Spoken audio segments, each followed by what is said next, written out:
Berdoa selesai. Baik, gimana kabarnya hari ini? Luar biasa, Ibu. Yang kalian hari ini?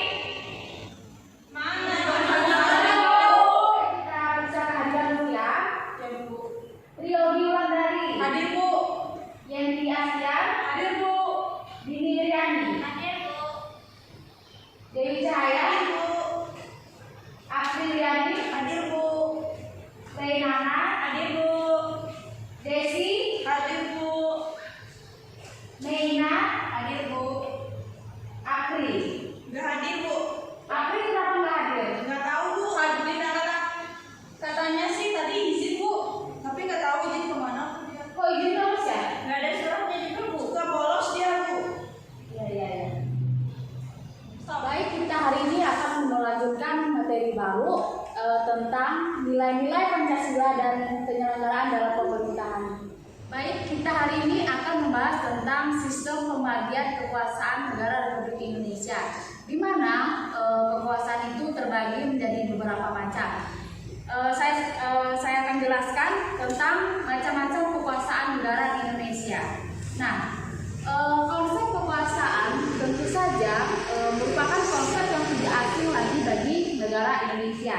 Dalam kehidupan sehari-hari, dalam kehidupan kita, konsep ini sering sekali diperbincangkan, baik dalam obrolan masyarakat maupun dalam berita di media cetak ataupun media elektronik.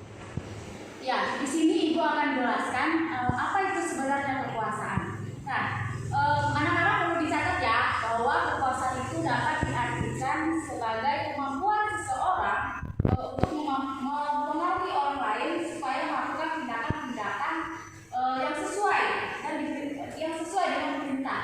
Nah, contoh dari kekuasaan ini yaitu ketika anak-anak sedang menonton televisi, tiba-tiba orang tua kalian menyuruh untuk belajar.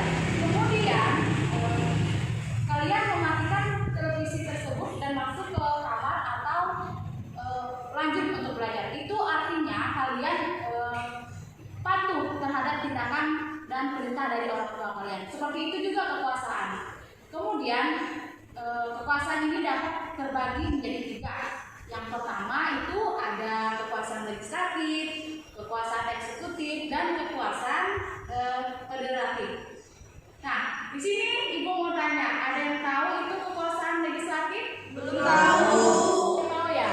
Berarti di sini Ibu akan jelaskan apa itu pengertian kekuasaan legislatif, kekuasaan eksekutif, dan kekuasaan federatif. Nah, yang pertama Ibu akan jelaskan kekuasaan legislatif. Kekuasaan legislatif itu pengertiannya adalah kekuasaan untuk membuat atau membentuk undang-undang. Jadi kekuasaan legislatif ini sangat penting dari keduanya ini karena dia berfungsi untuk membuat undang-undang. Kemudian yang kedua yaitu kekuasaan yudikatif. Di mana kekuasaan itu terbagi menjadi 3. Yang pertama ada kekuasaan legislatif, ada kekuasaan federatif, dan ada kekuasaan eksekutif. Nah, ini menurut pendapat John Locke ya. Nanti ada juga pendapat dari Montesquieu itu. Nah, berdasarkan kita perlu pahami pengertian itu seperti apa. Nah, kita lihat kekuasaan legislatif ini tugasnya untuk membuat undang-undang. Kemudian kekuasaan eksekutif ini tugasnya setelah undang-undang dibuat, kemudian kekuasaan eksekutif berfungsi untuk menjalankan serta mengadili setiap pelanggaran terhadap undang-undang tersebut. Kemudian yang terakhir ada kekuasaan federatif, yaitu tugasnya untuk melaksanakan hubungan luar negeri. Kemudian kita lihat pendapat yang kedua, yaitu menurut tokoh Montesquieu yang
fungsinya.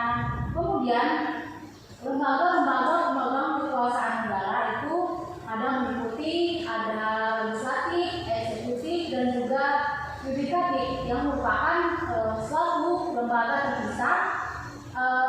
Mereka ini berdiri sendiri tanpa memerlukan adanya koordinasi atau kerjasama. Nah, untuk negara yang menganut sistem pembagian, konsep pembagian pemisahan ini itu Amerika Serikat. Kemudian yang kedua ada yang namanya konsep pemisahan. Di dalam mekanisme pembagian kekuasaan ini, kekuasaan negara itu memang dibagi menjadi beberapa bagian sama seperti konsep pemisahan tadi, ada legislatif, ada eksekutif, dan juga ada yudikatif. Tetapi untuk konsep ini tidak dipisahkan. Nah, hal ini membawa konsekuensi bahwa di antara bagian-bagian itu dimungkinkan adanya koordinasi atau kerjasama. Jadi bedanya yang pertama tadi untuk konsep pemisahan itu tidak ada kerjasama, tetapi untuk konsep pembagian ini adanya kerjasama. Kemudian mekanisme pembagian ini negara yang memakainya yaitu negara Indonesia, yaitu negara kita sendiri. Demikian April, apakah jelas? Jelas Bu. Baik, apakah ada pertanyaan lain? Atau Ibu lanjutkan lagi? Lanjut Bu. Lanjut Bu. Materi selanjutnya kita membahas nilai-nilai Pancasila dalam pemerintahan. Nah, yang pertama kita membahas tentang sistem nilai dalam Pancasila. Anak-anak, secara sederhana, sistem itu dapat diartikan sebagai suatu rangkaian yang saling berkaitan antara nilai yang satu dengan nilai yang lainnya. Kemudian jika kita berbicara tentang sistem nilai ya, berarti ada beberapa yang menjadi satu dan bersama menuju suatu tujuan kita. Yang pertama itu sistem nilai adalah perlu kita pahami sebagai suatu sistem atau konsep gagasan yang mendukung mengenai sesuatu yang hidup. Nah, dari sini kita melihat bahwa Pancasila itu memiliki nilai-nilai.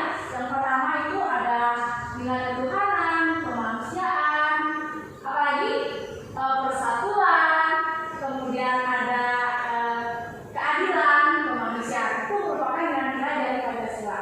Kemudian kelima nilai tersebut merupakan satu kesatuan yang utuh, tidak bisa dipisahkan. Kemudian kita membahas tentang implementasi Pancasila. Nah, Pancasila ini termuat dalam pembukaan Undang-Undang 1945 yang merupakan landasan bangsa Indonesia. Nah, itu mengandung ada 3 tata nilai utama. Yang pertama itu ada dimensi spiritual, ada dimensi kultural, dan dimensi institusional. Nah, kita perlu pahami bahwa ketiganya ini memiliki pengertian dan arti sendiri-sendiri. Yang pertama itu dimensi spiritual, itu mengandung makna bahwa Pancasila itu mengandung nilai-nilai keimanan dan ketakwaan kepada Tuhan Yang Maha Esa. Kemudian untuk dimensi kulturalnya itu mengandung makna bahwa Pancasila merupakan landasan falsafah sebuah negara, pandangan hidup bernegara dan sebagai dasar negara. Kemudian kita lihat yang terakhir yaitu ada dimensi institusional. Ini bertujuan untuk mencapai cita-cita, tujuan negara, dan penyelenggaraan pemerintahan. Kita sudah selesai. Apakah ada yang ingin ditanyakan? Dipersilakan. Saya Bu. Ya, baik. Saya masih kurang memahami dari itu Bu. Apa yang dimaksud dengan kekuasaan itu? Oh ya, tadi kan Ibu sudah jelaskan tentang pengertian kekuasaan, konsep pembagian kekuasaan. Di sini ada yang bisa bantu Reina nggak jawab pertanyaan? Saya Bu. Oke, baik, Ibu silakan. Nana perhatikan ya. Kekuasaan diartikan sebagai kemampuan seseorang untuk mempengaruhi orang lain supaya melakukan tindakan-tindakan yang dikehendaki dan diperintahkan. Ya, baik. Itu sebenarnya merupakan arti dari kekuasaan. bagaimana bisa dipahami? Bisa, Bu. Oke. Ada lagi yang ditanyakan? Cukup, Bu. Kalau tidak ada yang bertanya, Ibu yang bertanya. Nah, Ibu tadi kan sudah menjelaskan bahwa kekuasaan itu menurut ada dua tokoh. Yang pertama itu menurut John Locke, yang pertama itu Montesquieu. Yang Ibu ingin tanyakan untuk pembagian kekuasaan menurut John Locke itu apa saja? Dewi, Ibu silakan. Menurut John Locke itu ada 3, Bu, yaitu legislatif, eksekutif, dan federatif. Nah, ya. Bagus, bahwa itu merupakan kekuasaan pembagian menurut John Locke. Kemudian yang kedua ada tokoh yang bernama Montesquieu. Nah, itu pembagian kekuasaannya terbagi jadi berapa? Desi, tolong sebutkan. Menurut Montesquieu itu terbagi menjadi 3. Ada yang pertama yaitu legislatif, kedua eksekutif, dan yang ketiga yudikatif. Nah, ya. Terima kasih untuk Dewi dan juga Desi untuk jawabannya. Jangan lupa pengertiannya juga harus dipahami kembali. Nah, pertanyaan yang kedua, apa ya pertanyaannya? Untuk nilai kan Ibu sudah jelaskan tentang nilai-nilai Pancasila. Nah, serangkaian dari nilai-nilai tersebut apa-apa saja? Ibu tadi sudah jelaskan dan juga sebutkan. Tolong Yanti bisa disebutkan. Yaitu yang pertama itu ada ketuhanan, Bu, yang kedua kemanusiaan, yang ketiga persatuan, yang keempat keadilan. Oke. Untuk Renana, apakah jawaban ini sudah benar? Sudah benar, Bu. Berarti kalian semua sudah memahami dari penjelasan Ibu tadi. Ibu harap penjelasan Ibu tadi bisa menjadi pelajaran dan bisa dipelajari kembali di rumah. Untuk kedepannya kita lanjutkan materi selanjutnya. Astrid, kamu kenapa terlambat? Soalnya Bu, bapak saya tadi makan di mana? Kamu ini sering saya dengar selalu terlambat, selalu bolos sekolah. Itu selalu aja ada alasannya. Sini kamu. Sekarang Ibu minta kamu hafal Pancasila. Baik Bu, Pancasila. 1. Ketuhanan yang Maha Esa. 2. Kemanusiaan dan beradab. 3. Kesatuan Indonesia. 4. Kerakyatan yang dipimpin oleh hikmat kebijaksanaan dalam kemaslahatan bangsa. 5. Keadilan sosial bagi rakyat Indonesia. Ya. Nah, lain kali April kamu jangan sering kali bolos, jangan sering kali alpa ya. Nah, buat teman-temannya juga jangan tiru kelakuan April ya. April dipisahkan dulu. Terima kasih Bu. Baik, untuk materi tadi Ibu sudah jelaskan tentang kekuasaan, pembagian kekuasaan, ada nilai-nilai Pancasila dan juga implementasi Pancasila. Ibu ingin tanyakan, adakah yang ingin menyampaikan kesimpulan? Saya, Bu. Ya, dipersilakan. Baik, saya akan menyimpulkan materi yang kita pelajari pada hari ini, yaitu yang pertama Undang-Undang Dasar Negara Republik Indonesia tahun 1945 itu menegaskan bahwa sistem pemerintahan Indonesia menganut sistem pembagian kekuasaan, bukan pemisah kekuasaan. Lalu yang kedua yaitu Kementerian Negara dibentuk bertujuan untuk membantu Presiden dalam melaksanakan berbagai urusan pemerintahan. Lalu yang ketiga, Pancasila sebagai falsafah bangsa dan bernegara merupakan nilai hakiki yang harus termanifestasikan dalam simbol-simbol kehidupan bangsa, lambang pemersatu bangsa, dan sebagai pandangan hidup bangsa. Terima kasih, Bu. Ya, baik, terima kasih Obi untuk kesimpulannya. Saya harap anak-anak semua bisa mengambil pelajaran hikmah untuk kita hari ini. Nah, dari materi tadi saya cukupkan sampai di sini. Tetap jaga kesehatan dan selalu semangat. Ibu ucapkan selamat pagi. Selamat pagi, Bu. Terima kasih, Bu. Terima kasih, Bu.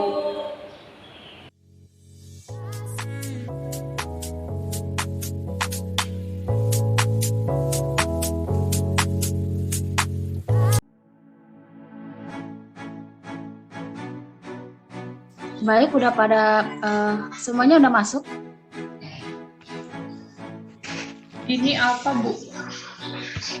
Ini ya. kita mulai saja pembelajaran kita pada pagi hari ini. Namun sebelum itu, ketua kelas bisa pimpin berdoa terlebih dahulu. Ryogi dipersilakan untuk pimpin berdoa. Baik Bu, sebelum kita memulai pelajaran pada hari ini, marilah teman-teman untuk kita berdoa menurut ajaran dan agama dan kepercayaan kita masing-masing. Berdoa dimulai.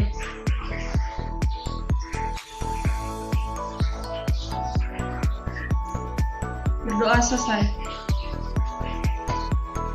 Ya, terima kasih untuk Ryogi telah memimpin doa untuk kita pada hari ini. Nah, untuk pembelajaran pada pagi hari ini, kita memulai dengan ketentuan Undang-Undang 1945 dalam Ketatanan Berbangsa dan Bernegara. Ibu sudah kirimkan PPT-nya ke ketua kelas, bisa di share screen sekarang.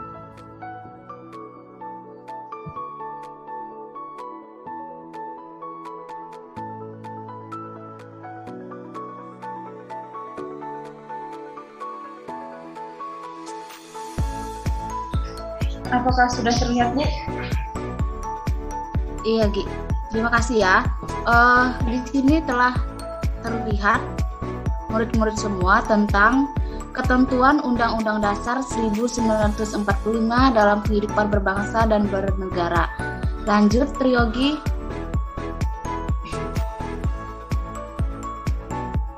Nah, pertama kita lihat dulu wilayah Negara Kesatuan Republik Indonesia. Di sini kita membahas tentang ini, tentang pengertian wilayah negara dan deklarasi de Juanda. Nah, di sini terdapat pengertian-pengertian tentang wilayah negara dan juga deklarasi Juanda.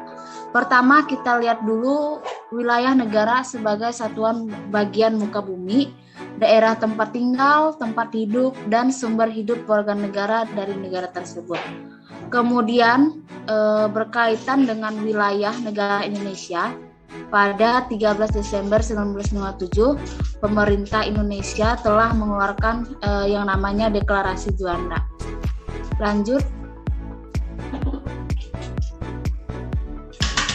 Kemudian di sini juga kita membahas tentang ruang lingkup wilayah negara Indonesia.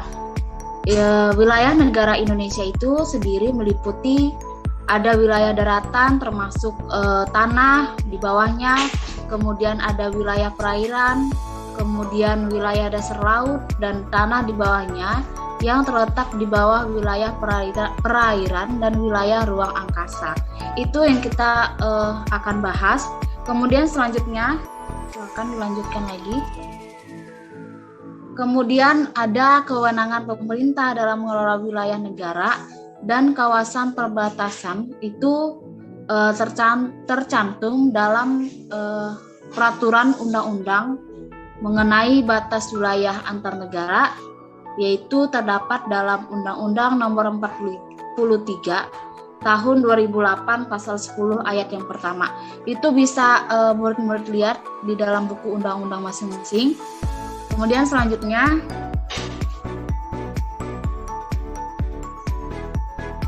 kita akan membahas juga tentang yang namanya kekuasaan negara atas kekayaan alam dalam wilayah Negara Kesatuan Republik Indonesia. Nah, itu menurut Undang-Undang Negara Republik Indonesia tahun 1945 mengatur pihak yang berhak menguasai kekayaan alam Indonesia. Kemudian selanjutnya Ryogi, kedudukan warga negara. Kita membahas tentang kedudukan warga negara dan penduduk Indonesia. Pertama, kita lihat dulu pengertian penduduk serta pengertian warga negara itu sendiri. Pertama, kita lihat pengertian penduduk, bahwa pengertian penduduk adalah semua orang yang bertempat tinggal atau mendiami wilayah suatu negara yang tunduk terhadap peraturan dari kekuasaan negara. Jadi ini penduduk ini merupakan pengertian ya yang mempunyai sebuah pemimpin. Kemudian yang kedua itu kita lihat pengertian dari warga negara. Nah, warga negara itu adalah anggota sebuah negara yang mempunyai tanggung jawab yang memiliki hubungan timbal balik terhadap negaranya. Kemudian selanjutnya Triyogi, kita lihat tadi kita sudah melihat pengertian dari warga negara serta kedudukan penduduk dan pengertian warga negara. Kemudian di sini kita lihat kedudukan warga negara dalam negara. Nah, dalam penerapannya asas kewarganegaraan terdapat 2 pedoman. Yang pertama itu ada asas kewarganegaraan yang berdasarkan kelahiran dan naturalisasi. Kemudian negara Indonesia itu memiliki undang-undang yang mengatur tentang warga negaranya sendiri, yaitu terdapat dalam Undang-Undang nomor 12 tahun 2006 tentang kewarganegaraan Republik Indonesia. Selanjutnya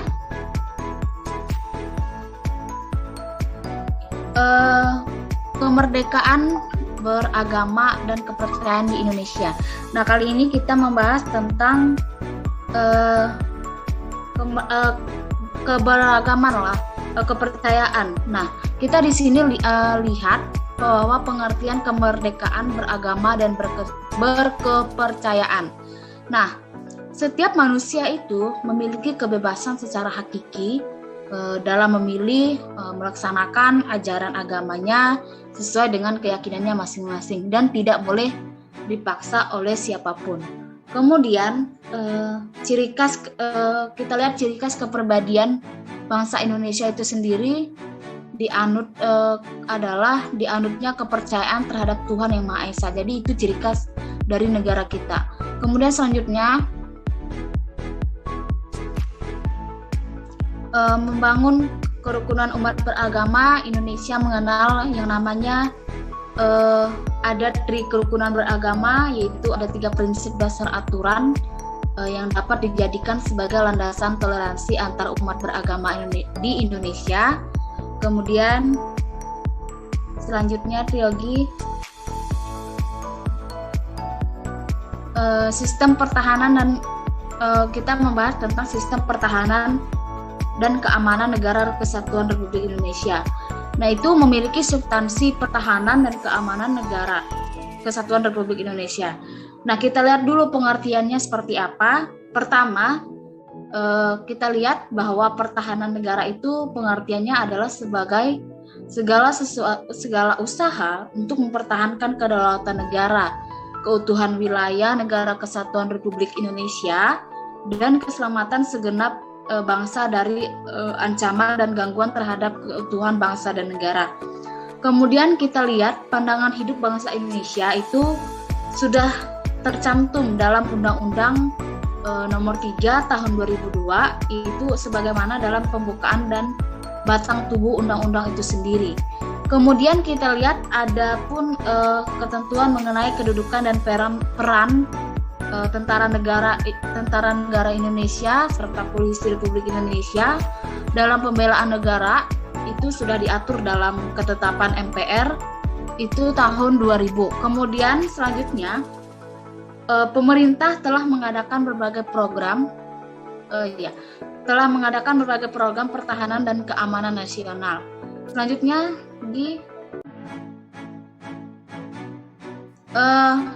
kemudian setelah keamanan dan pertahanan nasional negara Republik Indonesia, di sini sudah ada bahwa sebagai negara Indonesia kita memiliki kesadaran bela negara dalam konteks mempertahankan dan dalam konteks menjaga dan mempertahankan keamanan negara Indonesia. Nah, kita lihat dulu pengertian bahwa upaya bela negara itu adalah sikap dan perilaku warga negara yang dijiwai kecintaannya kepada negara Kesatuan Republik Indonesia yang berdasarkan Pancasila dan Undang-Undang Negara Republik Indonesia tahun 1945 dalam menjamin kelangsungan hidup bangsa dan negara. Nah, dari penjelasan Ibu, ini kan belum selesai ya materinya, tinggal 1 ya kayaknya. Dari sini apakah ada yang ingin ditanyakan untuk murid-murid semua? Saya Bu, izin bertanya. Ya, Dewi dipersilahkan. tadi kan ada disebutkan tentang deklarasi Juanda. Nah, Iya. saya masih belum mengerti tentang apa itu deklarasi Juanda. Mungkin itu saja yang ingin saya tanyakan, Bu. Terima kasih.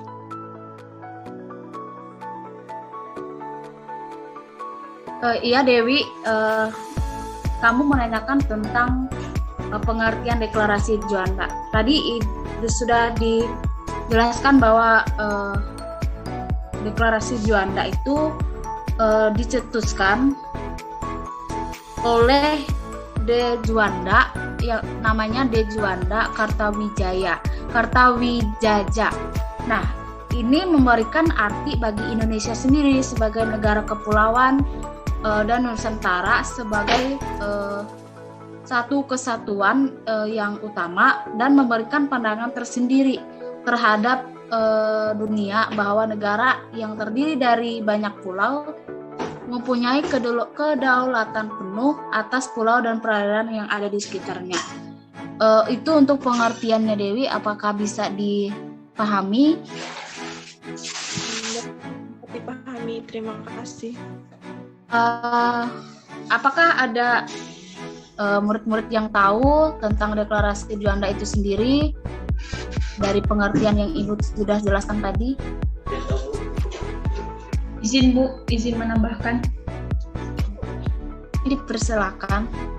Baik, di sini saya akan sedikit menambahkan tentang pengertian deklarasi Juanda. Yang mana deklarasi Juanda ini dicetuskan pada tanggal 13 Desember tahun 1957 oleh Perdana Menteri Indonesia pada saat itu, Juanda Kartawijaya. Adalah deklarasi yang menyatakan kepada dunia bahwa Laut Indonesia adalah termasuk laut sekitar di antara dan di dalam Kepulauan Indonesia menjadi satu kesatuan, yaitu wilayah NKRI. Terima kasih. Baik, terima kasih Triyogi.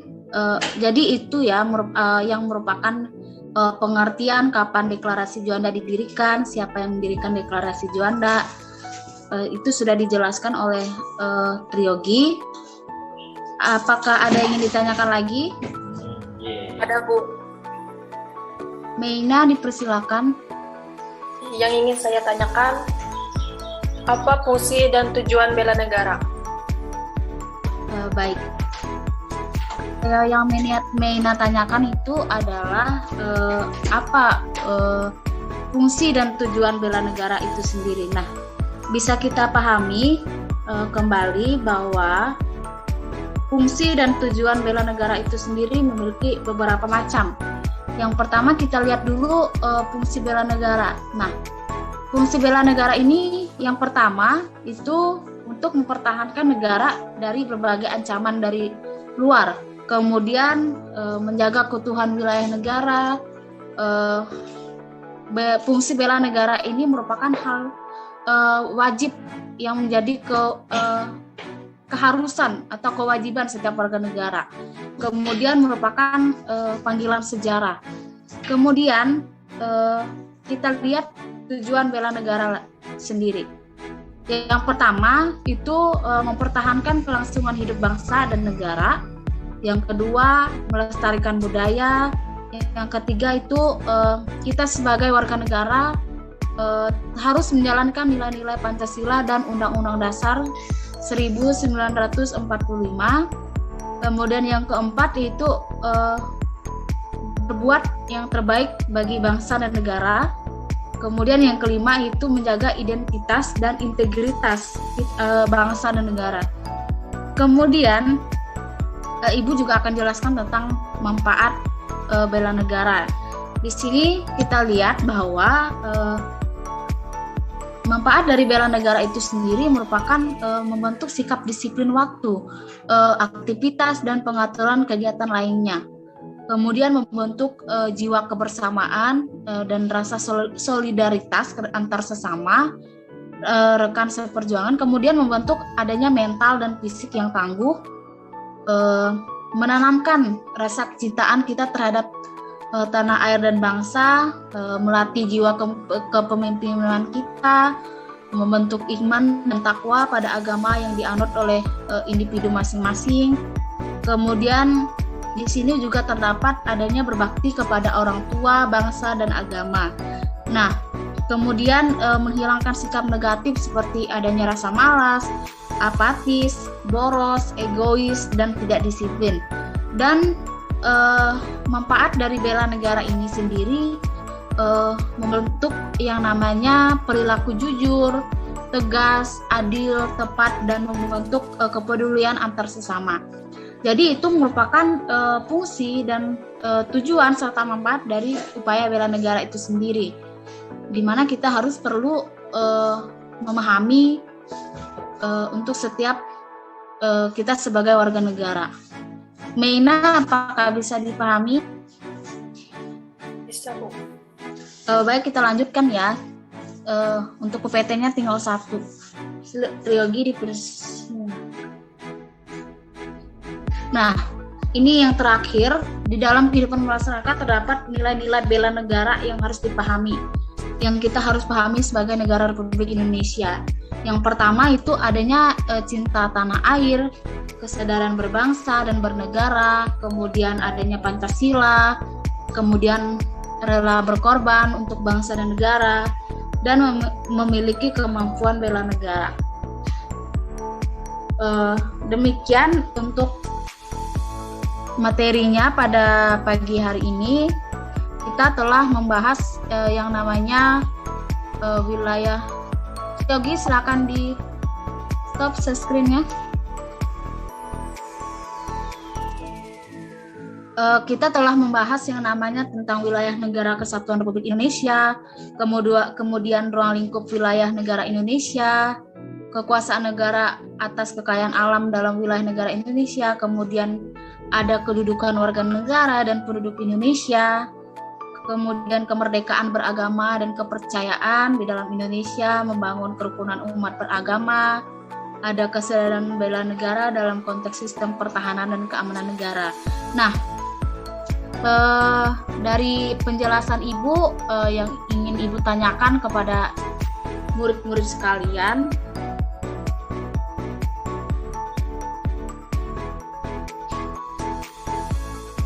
Ibu ingin bertanya, Ibu tadi kan sudah menjelaskan bahwa di dalam kehidupan bermasyarakat, berbangsa dan bernegara itu terdapat nilai-nilai bela negara. Apa saja nilai-nilai tersebut? Bisa disebutkan untuk murid-murid sekalian? Seperti cinta tanah air, Bu. Iya, tadi kan ada beberapa ya. Siapa lagi ingin sebutkan? Saya, Bu. Ya, Desi, dipersilakan. Rela berkorban untuk bangsa dan bernegara. Iya, itu salah satunya. Kemudian Saya, Bu. iya, Yanti, dipersilakan. Pancasila, Bu. Pancasila, iya, betul sekali. Saya, Bu. Ada lagi? Kesadaran berbangsa dan bernegara, Bu. Iya. Kemudian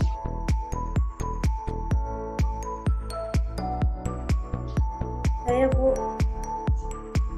memiliki kemampuan bela negara.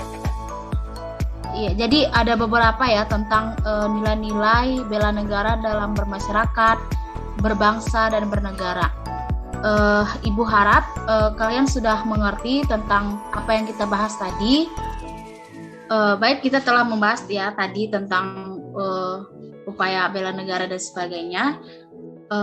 Perlu Ibu sampaikan bagi murid-murid yang aktif, Ibu akan memberikan nilai plus lah. Untuk hari ini, pagi ini Ibu cukupkan sampai materi upaya bela negara ya. Nanti kita bisa lanjutkan minggu depan. Ibu cukupkan sampai di sini dan selamat pagi. Ibu, mohon maaf sebelumnya, Bu. Dini dari tadi keluar masuk Zoom karena jaringannya kurang stabil, jadinya baru masuk. Nanti Dini bisa minta materinya dari teman-temannya ya. Masalahnya Ya. Ibu sudah jelaskan dari tadi dan bisa dikonfirmasi lagi. Ya. Ibu cukupkan ya sampai di sini. Selamat pagi murid-murid semua. Selamat pagi, Bu. Pagi, Bu. Terima kasih. Pagi. Terima kasih, Bu. Pagi, Bu.